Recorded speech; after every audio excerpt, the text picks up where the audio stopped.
Today I'm going to talk about some of the lessons that we learned at Duo building a BeyondCorp-inspired SSH proxy. Before I do that, I'll quickly go over the agenda here. So I'll start by just briefly covering what BeyondCorp is. Then I'll talk about one specific part of the BeyondCorp model, which is the access proxy. And then I'll move on to talking about how we were able to tunnel SSH traffic through the access proxy. And then I will cover the client and server implementations of that. And then hopefully we'll have time for questions. So BeyondCorp.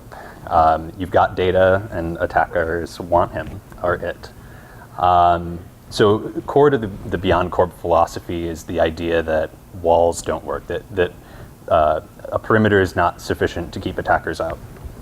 So BeyondCorp is a re-envisioning of the corporate network by Google, that was introduced by Google, that shifts access control from the perimeter to individual users and devices. And the end result of that is that users will be able to access corporate resources that without a VPN. So in this case, it wouldn't matter if you're working from a coffee shop or a plane or your company's corporate headquarters, you would get the same checks. So it's like as an example, let's say you have a company lunch menu, and in order to view the lunch menu, you just need to have a managed device, or but to access like source code or like anything more valuable than that, maybe you'd have to have not only a managed device, but have the latest security patches and so on and so forth. So BeyondCorp is a pretty complex system, and it's been discussed at length, most notably in like the Google research papers that they make available. But today I'm just going to talk about one part of it, which is the access proxy, which is responsible for gating access to internal resources. You can think of it kind of like a reverse proxy. So the access proxy, this is obviously an oversimplified diagram, but hopefully you'll get the idea. You have external clients, or in some cases internal clients, that want to get to stuff. And the access proxy is responsible for determining if the user and the device are authorized to access that resource.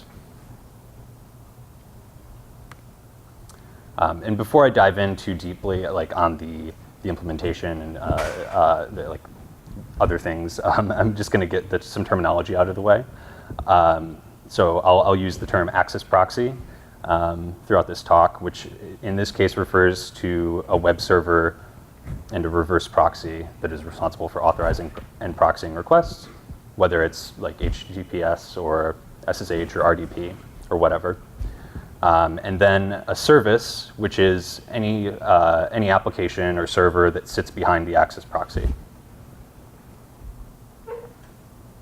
So to dive in a little deeper on the access proxy, it's a web application that handles determining whether a user is authorized to access a service, and then a reverse proxy that communicates with that web application to basically ask, is this request authorized? And if so, it'll allow it. And again, going in a little deeper on the services, in practice is just a DNS name. So you could have like wiki.example.com or sshserver1.example.com. And each one of these services in the access proxy parlance will have an external name and an internal name or IP. And then again, users are authorized to access services by the access proxy. So the most obvious use case for this was web applications. So when we initially built this at Duo, that was the first thing we wanted to solve for, mostly because that's like every employee needed to access at least one web application that they would normally have to access through the VPN. And we wanted to give our employees a way to do that without having to use a VPN. So that's what we solved for. So I'm going to talk a little bit about the authentication flow of the Access proxy. There's a really handy feature in Nginx, this auth request directive, which handles authorization based on the result of a sub request. So I mentioned earlier that the Access proxy was a web app and a reverse proxy, and that the reverse proxy basically asks the web app, is this authorized? Is this user and device authorized to access this resource? So auth request is a perfect candidate for that, because it will return, so if a sub request returns a 200 response code, then the request is considered authorized and then is allowed. If it returns a 401 or a 403, access is denied, and then any other HTTP status code is considered an error, and the request would be denied. So like you can imagine in this case, there's a sub request that checks for a valid session cookie for that particular service, say wiki.example.com.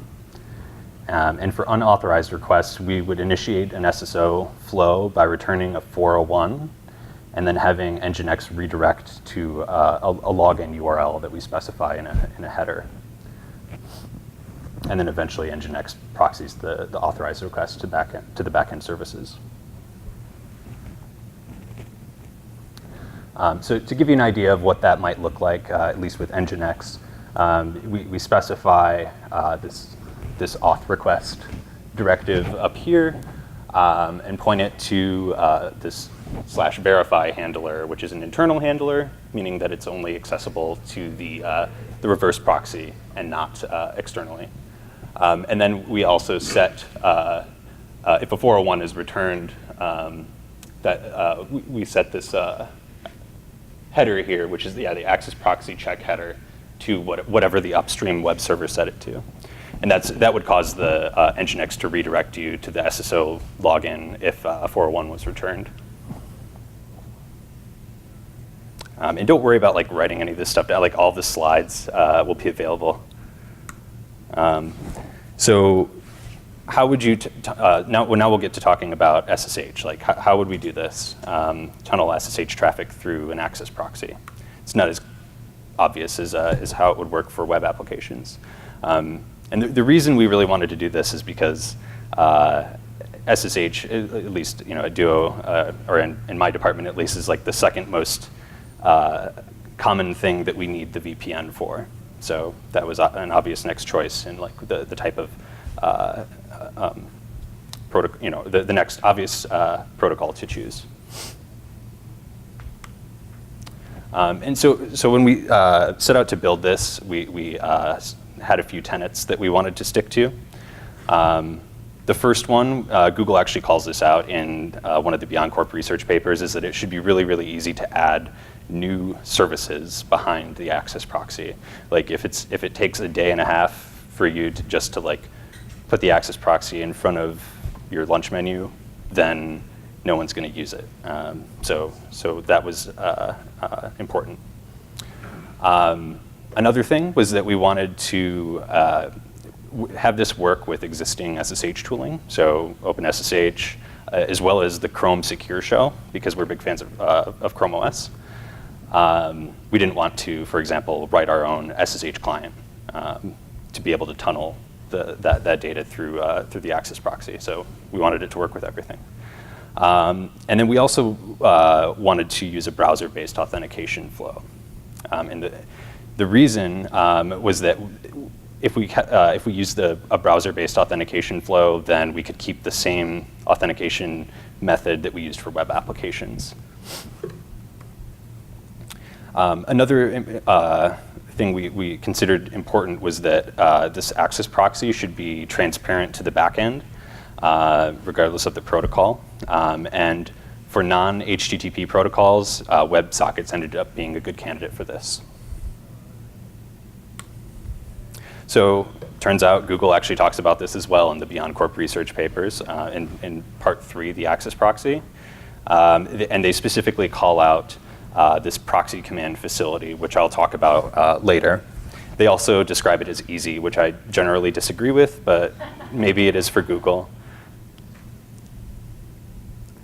I mentioned Chrome Secure Shell. We're big fans of Chrome OS at Duo, so Google makes this Secure Shell Chrome extension available, and it's open source. And it has support for the so-called HTTP to SSH Relay. And the comments for this, in this specific file, Google mentions that there are no public relays available, nor is the source code for their relays available, but there should be enough information for you to build one of your own. So that's what we decided to do. And yeah, that made us pretty happy. So this is actually what the Chrome Secure Shell looks like. So I'm going to show you this workflow for Chrome Secure Shell and then for standard like OpenSSH command line on macOS. But in the Chrome Secure Shell case, there's this text field, which you can't really see here, but I have it in a later slide. But below the username and the host, there's these relay options. And you can specify the relay server to connect to, as well as the port to use and whether or not you want to use SSL. So I'll show you what that looks like. So this is already in the browser. So we just redirect to like the Access Proxy URL and handle, determine if the user and the device are authorized. And then once we determine the request to be authorized, we redirect to this Chrome-extension : URI scheme that actually like points it to the Chrome extension ID itself with a few other parameters. And then I'm able to tunnel those bytes through the Access Proxy. So all of those NAND-GET bytes are tunneling through the Access Proxy. So what does it look like on macOS or like Linux or Windows or whatever using standard SSH tooling? So I mentioned Proxy Command. This takes advantage of that facility. The user types, username, whatever, SSH host. We launch the default browser, handle the device authentication, and then once we determine the request to be authorized, we redirect to a local host in this case, or like to send the credential, like the cookie that we need for passing that data through the Access Proxy back to the to the client. So, and then again, just log in as usual. And it's NyanCat all the way down. OK, so how this works in a nutshell. For Chrome Secure Shell, we have the Chrome Secure Shell client, which communicates with the Access Proxy that you specify over WebSockets. And then eventually those bytes just make their way to the backend service. For OpenSSH, it's a little more complex.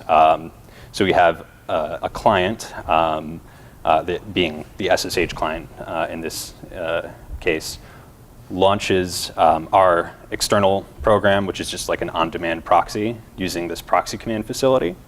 And then our client is a WebSockets client, so it sends the SSH bytes through the Access Proxy. And then eventually, the Access Proxy will unpack those WebSocket frames and send it to the back end. So this is a simple like data flow diagram showing like what this looks like for Chrome Secure Shell. You have a series of HTTP handlers as well as a WebSocket handler. And that's all defined in that NASSH Google Relay.js. Yeah, so yeah. I'll have more time for questions at the end, but yeah, basically, yeah, you're right that this is only doing authentication at the time when the user logs in, not continuously. Now there could be like additional work to be done to like limit the amount of time a session can exist and so on and so forth. Or like if you wanted to like visibility into the SSH traffic that was passing through the access proxy. Like you see those bytes. So, but you're right that like this particular example isn't doing any type of like continuous authentication. I mean, in our testing, it hasn't. It's actually been pretty okay. So, I mean, but that definitely is a concern, and the solution to that would be maybe more access proxies. So if you were concerned about load, but I'll move on for now, and we can talk later about that. But again, so and this is the next. So this is the diagram showing what it looks like on for Mac OS, or not Mac OS specifically, but using OpenSSH with the Proxy Command facility. So next I'm going to talk about the SSH Relay protocol, which is what is described in that Chrome secure shell JavaScript file. And so again, getting terminology out of the way, NASSH is synonymous with the Chrome secure shell. So anytime I say that, you can just think Chrome secure shell. But that is described as a Chrome app that combines HTerm with a NACL build of OpenSSH, blah, blah, blah. So what is native client is that is a sandbox for running compiled C and C++ code in the browser. And then HTerm, which is an HTML terminal emulator. So just in case you were wondering. So like I mentioned previously, Chrome Secure Shell supports this NASSH Relay protocol. It's documented in that file right there in that path.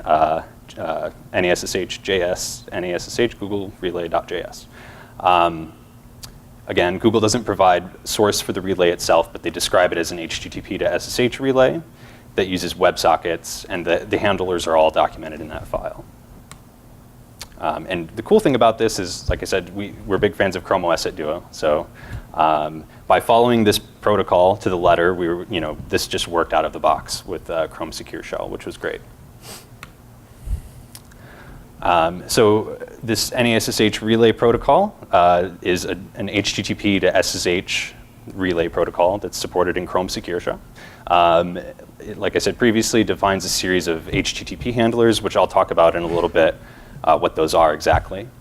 And then at its core, the bytes that pass through the access proxy are just the SSH payload itself, plus this custom like ACK, which again I'll talk about. And then it's, I guess, worth noting that it uses WebSocket binary frames as opposed to UTF-8 frames. So WebSockets. Just wanted to quickly talk about what WebSockets is. So it's message framing layered over TCP, and it was designed for two-way communication between browsers and servers, so that you wouldn't have to open up multiple HTTP connections. But of course, you're not limited to using it in browser contexts. We use it in our local on-demand proxy. And this is also something that Google talks about in one of the papers, is that it allows you to separate the device authentication from user authentication. That's why, for example, I launched the browser. I'm determining whether the request is authorized and the user, but not actually. We're not authorizing that SSH login. That's still handled with your SSH key or password or whatever.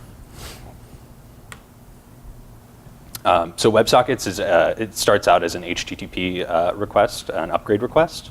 And once the connection has been established, the server responds with an HTTP 101 switching protocols, and it gets upgraded to a persistent connection. And then also both the client and server are able to close the connection using this close control frame, which is not honored by Chrome Secure Shell, which I'll talk about later. But there are other ways to close the connection. So just real quickly, this is what a WebSocket upgrade request looks like from a client. So this is the client handshake. And then this is the server responding with, yes, we're going to switch protocols to WebSocket. And then this is a WebSocket frame. I'm not going to talk about all of it, but just so you can see it here, the opcode is defined. It's just those 4 bytes there. And the rest of it's just, protocol-specific stuff. But we'll talk a little bit about the different opcodes that we're using in this example. All right, so then within the WebSocket frame, we have our own frame which is just an ACK plus the SSH payload. So this is what the client would send, or would prepend to the SSH payload when it passes it through the access proxy. And this ACKing protocol or whatever is used so that the client and server can keep track of the bytes read and written. So when a new connection is established, the client will send the ACK offset in the query string. So when it's a brand new connection, that would just be 0. But on reconnects, it could be non-zero. The server then sends the contents of this retransmission buffer minus the ACK offset. So the retransmission buffer, what is that? It's just a buffer of the bytes that the server received, or that the access proxy received from the back end. And then we just trim that every time we receive an updated ACK from the client. So I'm going to talk a little bit about the server implementation.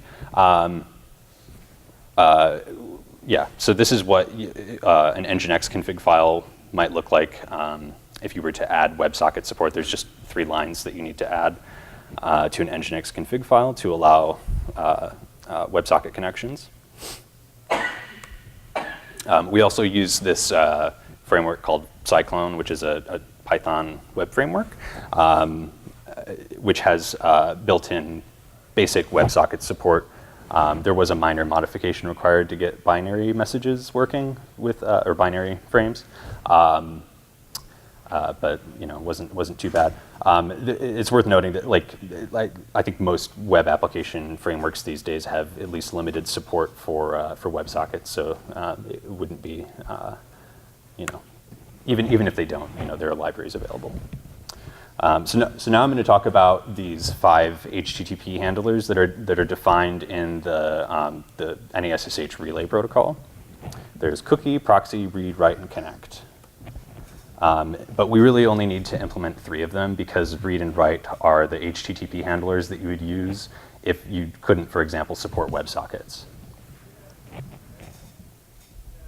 So the first one, which is /cookie, this is responsible for handling authentication and authorization.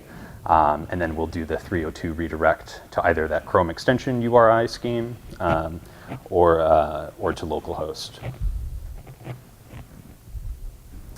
And then /proxy, this is responsible for opening the TCP connection. So when the client hits /proxy, it specifies the server and port that it wants to connect to, and then the server is responsible for opening that connection to the back end. And then it returns a UUID that is used for identifying the connection going forward. And then the /connect is the actual WebSockets handler, and that is responsible for just the bidirectional communication between the client and server. So I think I said earlier that I would have a better screenshot. It's still kind of hard to see, but this is those relay host options below there. So that's one client. The other client, just regular SSH. We did, like I said, we had to create our own on-demand proxy.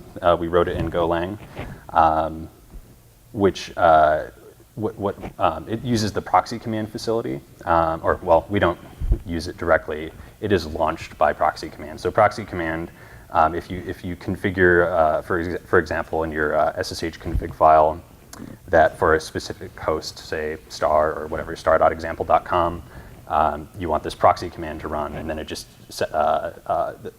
you get the standard output from SSH as your input to that program, and then you get to do whatever you want with it. And then ultimately you write back to standard output, which is what gets displayed in the terminal. And this local proxy is, like I think I said earlier, that is also a WebSocket client. Okay, so yeah, here's what the SSH config would look like. You can see we cleverly called it Nashville because NASSH. But other than that, we get the host, the SSH host import, and then we specify this relay host here as well. So what the heck is a relay host? So the relay host is, again, it's like a service. It's a DNS name that resolves to the access proxy IP. But there is one of these per service. And the reason we did it this way, which is actually kind of a shitty reason, but we needed to make a policy decision when the /cookie handler was hit. But for some reason, when Google designed this, they don't actually include what server you're trying to connect to at that point. So we needed a way to say, have per server policies. And the way we solved for this was by mapping the host, the relay host name, to the server in the back end. So I mentioned this local HTTP server that we stand up to get the cookie. So yeah, that's, of course, with the Chrome Secure Shell client, it's a browser-based application. It's able to inherit that credential just by design. But for the local on-demand proxy, we needed a way to get the cookie that we get in after hitting the /cookie handler back to the local proxy so that we can stand up the WebSocket connection. So the server just redirects to localhost on an ephemeral port, and then eventually that's what we actually use when connecting to the access proxy. So now I'm going to go over the actual steps of how this works with OpenSSH. I won't cover how it works with Chrome Secure Shell because it's basically the same thing. The only difference is that rather than redirecting to localhost, it redirects to Chrome-extension.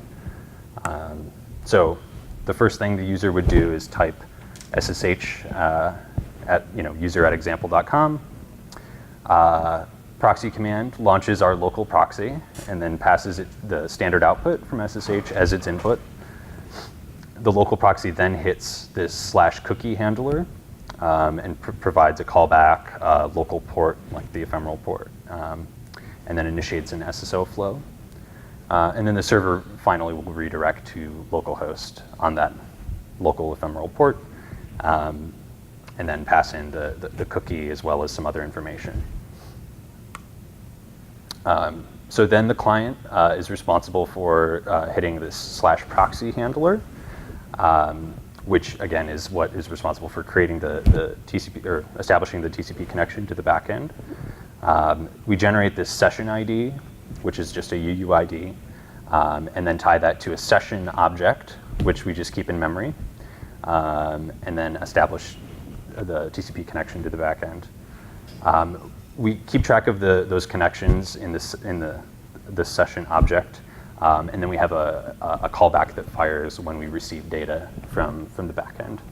And then finally, we return that session ID, the UUID, in the response body, so that the client knows to use that when establishing the WebSocket connection.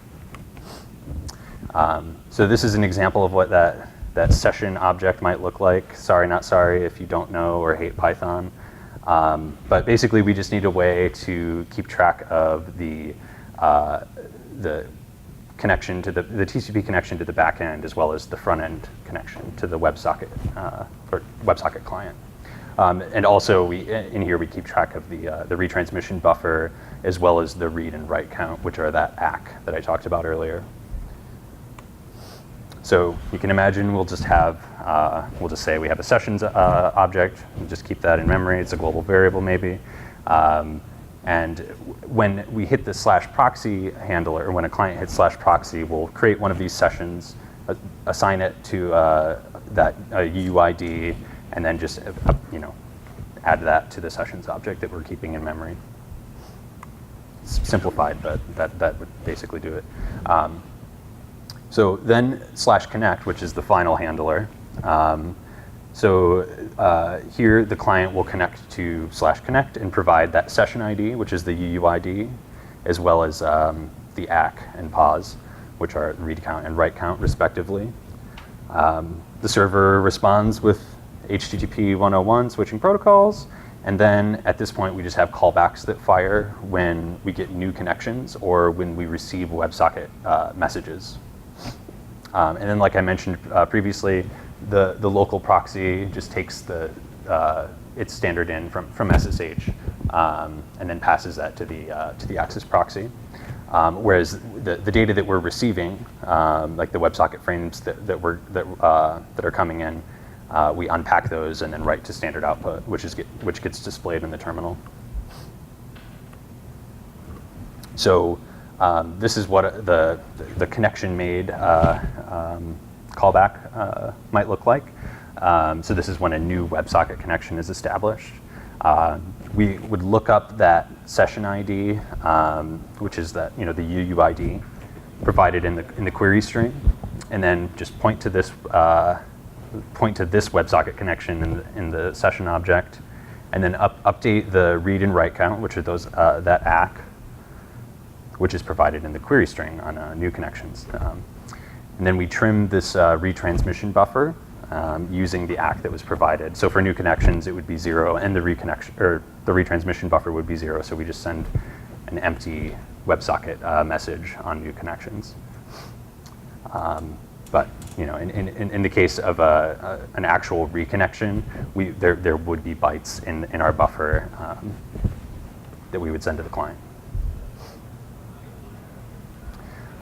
So not going to go over all this, but just in case you're interested in implementing something like this yourself, this is obviously it's simplified, but this is what the connection made callback might do. This is when you get a new WebSocket connection.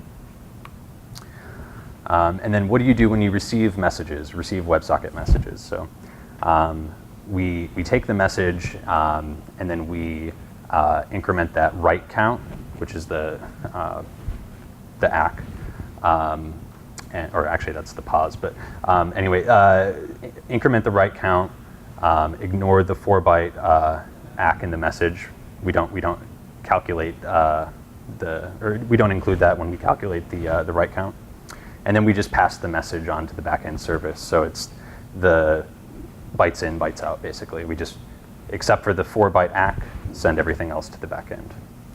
And then trim the retransmission buffer using the ACK that we provide, or that was provided by the client.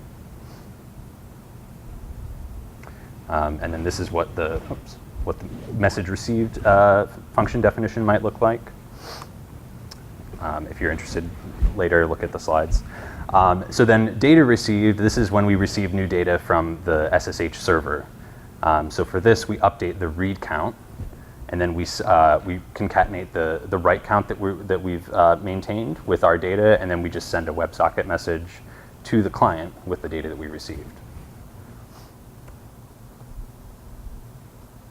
And again, that's what that might look like for the data received function definition.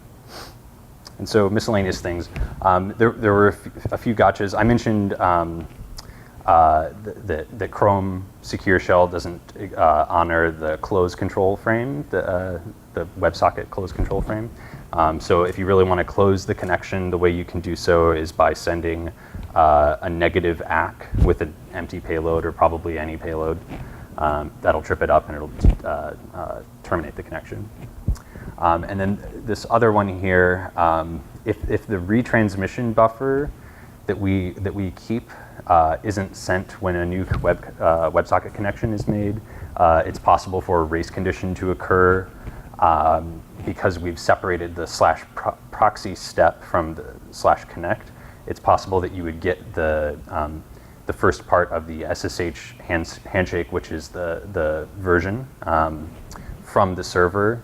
And then if we just if we don't do anything with that data, the client will send its version, and then the server will respond with the key exchange because it's like, I already gave you the version, but those bytes were just discarded. So that's why it exists, I guess, is because the slash proxy is when we create the TCP connection, and slash connect is separated from that. So, and in practice, that only happened when I was testing on local VMs because of the round trip time from the Access proxy to the SSH server. So I talked about SSH, tunneling SSH traffic through this Access proxy, but what about other protocols? The good news is it of course works because we're just tunneling bytes. Like, there's not anything special there. So of course, though, not everything is as cool as OpenSSH and has like this handy proxy command facility. So instead, you can just use a socket, like a local socket, and then just have the client connect to this local host, and then you of course just tunnel those bytes through the Access proxy. So quite a few references here. I think I linked to all of the BeyondCorp papers with the exception of maybe the most recent one because I may have made these slides before it came out, as well as some other resources that are available online. I made the slides for this talk available on GitHub. You can use this bit.ly link. It's bit.ly/lc-beyondcorp-ssh-proxy. I think LastCon is also making these available for all of you on the Sked site. Yeah, I'll repeat the question. So he was asking about latency with SSH being an inherently interactive protocol. Yes, I do R&D. I don't do all of the we have teams of people that do load testing and things for products, but I basically just hack on things and see if I can get them to work. It is interesting to when you have this stand up, and you're typing stuff at the command line, just watching every keystroke you type as for every keystroke you type, watching a log message occur. I haven't really noticed anything too crazy. What we did actually test using doing large file transfers over SCP or whatever through the Access proxy, and didn't really notice any significant overhead. So because it's really not doing a whole lot. It sounds kind of complicated, but it's mostly just taking the bytes that it receives and passing that along to the back end. Once it's a WebSocket connection, and not specifically talking about any of the HTTP handlers, but just the WebSocket bits. This depends on the SSH client having a direct connection not only to the proxy for the WebSocket, but also to the authentication portal. So I'm just thinking of my use case where I typically have Screen, Tmux, Biobu, whatever running someplace, and I SSH to it, and then I do a bunch of SSHing from there so that my sessions are all just kind of sitting there when I get back to them. Mm-hmm. This is modeled on you're SSHing directly from wherever you are off-site to one and only one service within the network, right? Yeah. So so you're talking about sort of a bastion host. Yeah, exactly. Yeah. You could put the this Access proxy in front of the bastion host, but I don't know what benefits that would provide you really, because the whole idea was is to have per server or per service policies for each server that you're connected. Yeah, go ahead. Yeah, so I guess now I think about it, one handy thing for this is if you had a bastion host, if you were thinking about using this as a way to remove VPN requirements when you're off-site or something like that, you could just have this, the one service this provides is SSHing into that bastion host. And then you could do whatever, you could do port forwarding or whatever you wanted, but then at least you'd know to get into the bastion host, they're 2FAing, they're doing whatever. So. Yeah, exactly. And I mean, this, I guess it would have been cool to actually, I've never used that proxy command thing. It just pops up the web browser? I mean, what? No. So Proxy Command, so we open the web browser, so we have that Golang client. Yeah, okay. So that is just uses, like, for instance, like the open command on Mac OS to launch the Oh, browser. okay. So the OpenSSH says, goes to some proxy that's local. That's where the magic happens as far as launching something. Yeah, so Proxy Command just takes, so basically when you type, so like I showed the SSH config for like example.com. So when you type SSH user at example.com, OpenSSH will read that from the configuration, launch the proxy command, like which you specify, like we pointed to the binary that we wrote, and then then we're responsible for it at that point on. So we wrap the bytes in WebSockets, pass them to the Access proxy, and then ultimately display it. How ultimately is that substantially less complex or better than having a VPN client? A just general, because you're kind of like having a piece of code that you have to manage on that remote system, which is a big part of why people don't like interacting with VPN clients. Right. So that's a great question. So I think that one of the benefits is, like, it is pretty lightweight and it's not running continuously. So it's on demand. It only is running, this local proxy is only running when the user actually initiates the connection, then it just shuts down. So it's pretty lightweight. Of course, like, launching the browser, like that's one usability concern that you need to take into account, is like, is this going to throw people off if I type SSH and the browser launches? And then, like, what do you do with the cookie once you've gotten it? Like, you don't want it to launch the browser for every time you type SSH. That would be really annoying. So there's other things to consider. But yeah, that's an interesting point.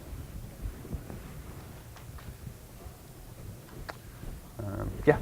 I don't imagine the Go server is open source. It's not. No.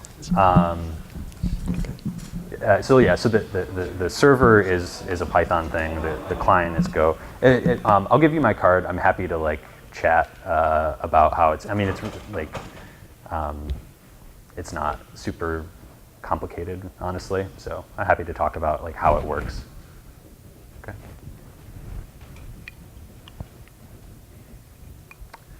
Any more questions? All right. Cool. Yeah, and if you think of anything later, feel free to stop me in the halls or whatever. Happy to chat more about it.